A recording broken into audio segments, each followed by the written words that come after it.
Tugas proyek Psikologi Pendidikan tentang metode belajar. Kelompok 2. Juneri Kevin Saragi Mutia Zahra Mutia Safira Nadia Trai Rahma Priska Krisdayanti Gulo Rizky Pratama. Happy for watching.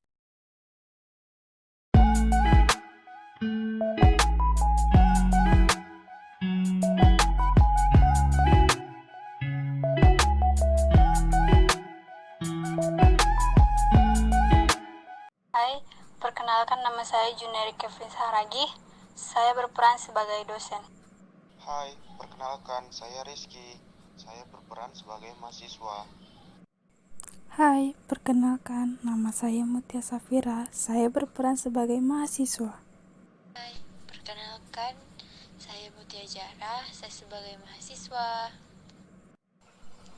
Hai, perkenalkan saya Nadia. Saya berperan sebagai mahasiswa.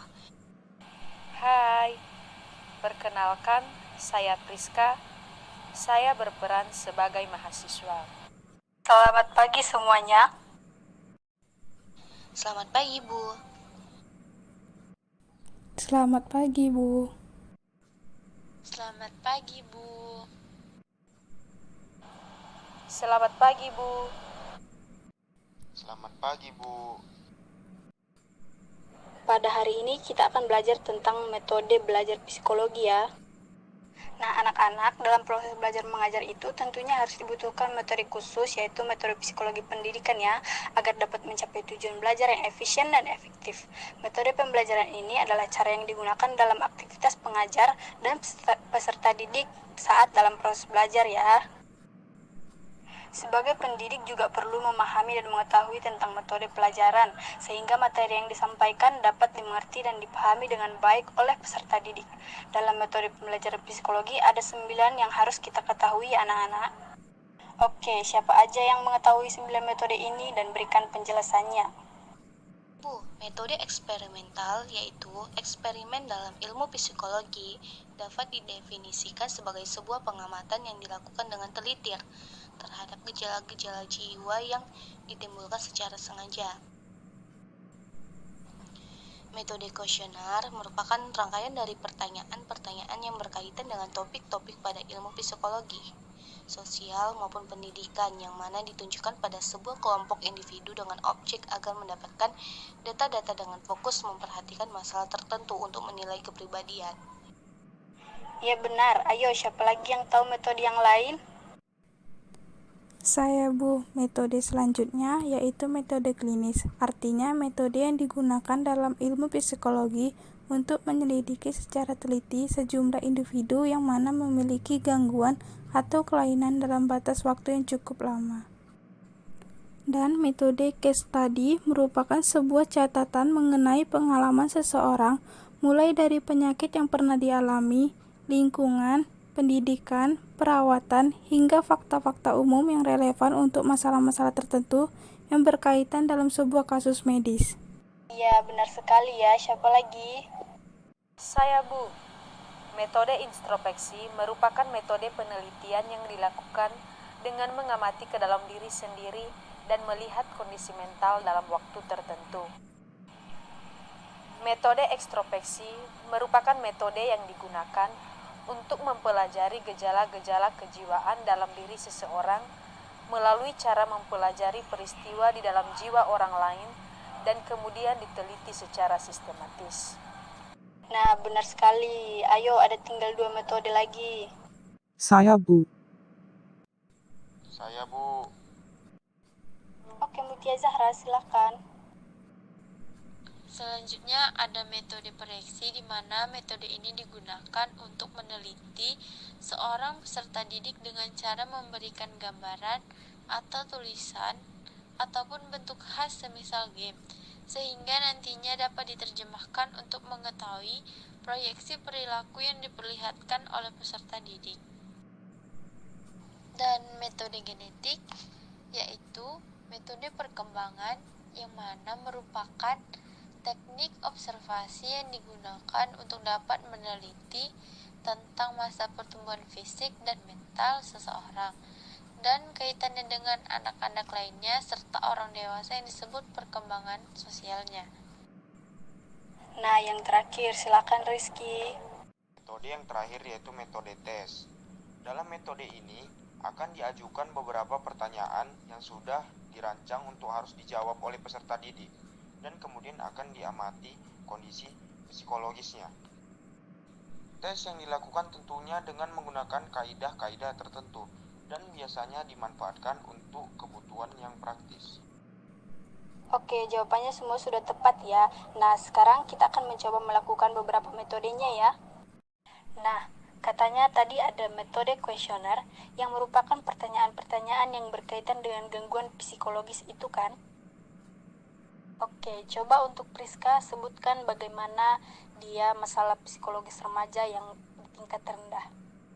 Iya Bu, contohnya Bu seperti stres, emosi yang tinggi, dan rasa cemas Bu. Iya benar sekali ya Priska. Jadi masalah psikologis pada remaja itu banyak sekali contohnya. Yang seperti tadi yang dikatakan Priska, cemas, emosi yang meluap-luap, dan stres. Mungkin karena banyak tugas pada saat remaja. Kalian sebagai calon pendidik itu perlu menerapkan metode kuesioner ini, yaitu tujuannya untuk bertanya kepada siswa apa saja masalah-masalah psikologis yang dihadapi siswanya ya. Apakah kalian paham? Paham Bu. Paham, Bu. Nah, sekarang Ibu mau bertanya siapa yang pernah mengalami masalah psikologis ini? Misalnya pernah dibully. Ayo, siapa yang pernah? Ketika SMP, saya pernah dibully oleh teman karena memakai kacamata dan dibilang culun. Setiap hari, saya dibully oleh teman satu kelas saya. Hingga suatu saat itu, saya merasa takut dengan mereka dan selalu menghindar dari mereka sejak saat itu. Saya tidak mau banyak berbicara. Saya suka menyendiri dan tidak punya banyak teman. Pada saat mental saya tidak stabil, rasanya saya tidak kuat dengan semua ini. Namun, saya tidak berani mengadu kelakuan mereka terhadap guru. Karena jika saya mengadu, mereka mengancam saya bahwa mereka akan mengganggu saya setiap hari, bahkan mereka berani untuk memukuli saya. Pada saat guru bimbingan konseling lewat kelas saya, ia mengajak saya untuk ke ruangannya, dan ia meminta saya untuk menceritakan kejadian di kelas kami. Dan saya pun menceritakan semuanya. Dan guru tersebut memberikan saya motivasi agar dapat merubah semua itu. Guru tersebut juga kembali ke kelas saya dan memberikan nasihat kepada teman-teman yang lain. Begitu Bu saja pengalaman saya pada saat SMP. Lalu untuk sekarang apakah kamu masih pernah dibully? Sudah tidak ada lagi Bu, karena saya sadar bahwa saya harus merubah penampilan saya menjadi lebih rapi, serta lebih bisa percaya diri bergaul dengan teman-teman. Iya, bagus. Jadi anak-anak, kita itu tidak boleh ya merendahkan teman-teman kita yang berkebutuhan khusus.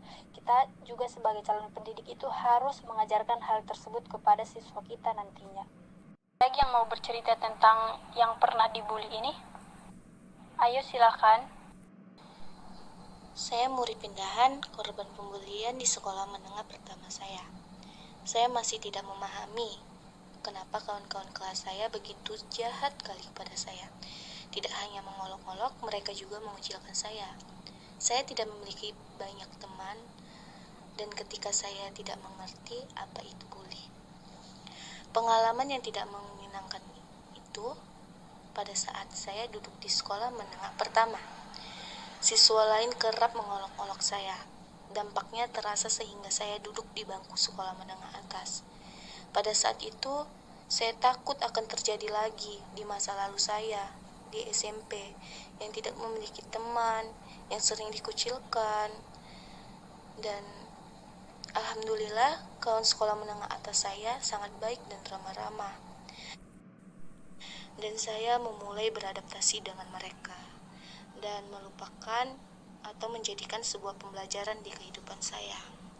Kini setelah saya menempuh sekolah menengah atas, saya memahami apa itu bully dan dampak yang saya rasakan pada masa lalu saya. Saya menyebut bully dalam jenis apapun, baik itu verbal maupun fisik, yang menimbulkan efek negatif. Jadi, untuk kalian jika merasa terbully, kalian bisa membuka suara ke guru BK atau ke guru lain. Jangan takut jika kalian diancam oleh si pelaku pembuli. Jika kita bersuara, maka tidak ada terjadi lagi pembulian di sekolah.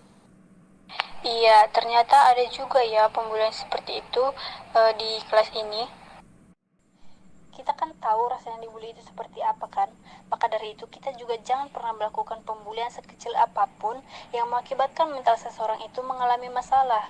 Kita sebagai manusia juga harus bisa mengintrospeksi diri kita sendiri apakah kita mau dilakukan seperti itu.